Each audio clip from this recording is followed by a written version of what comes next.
करतानाच भ्रमणध्वनीवरनं निडर धडाडीचे महाराष्ट्राचे नेते अजितदादा पवार यांच्या अपघाती निधनाची दुःखद वार्ता कानावर पडली।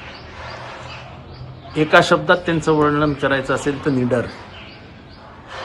कुठलाही निर्णय मनाशी घेतल्यानंतर परिणामांची चिंता न करता त्याची अंमलबजावणी करणं ही त्यांची हातोटी होती। त्यांचं चालणं, त्यांचं वागणं हे राजकारणातल्या जी एक अशी बनलेली जी काही मोल्ड असतो त्याच्या बाहेरचा अजित पवार हे पारंपरिक पद्धतींवर फार विचार करत नसत। मी 1990 सालापासून त्यांच्याबरोबर आहे।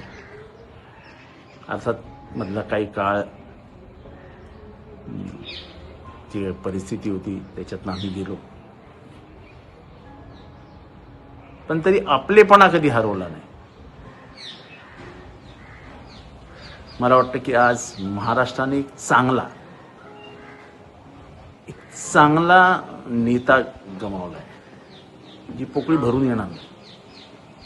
पण सर्वात मोठी हानी झाली आहे ती पवार कुटुंबियांची। पवार कुटुंबियांचा वारसा खऱ्या अर्थाने पुढे घेऊन जाण्याची ताकद असलेला माणूस अजित पवार, नेमके तेच केले।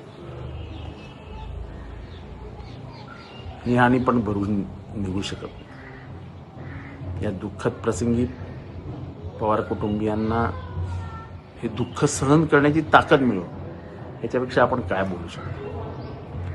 पण महाराष्ट्राची झालेली हानी भरून निघू शकत नाही एवढं म्हणतो अत्यंत प्रामाणिक मनाने मी सांगतो। महाराष्ट्राची मोठी हानी झाली।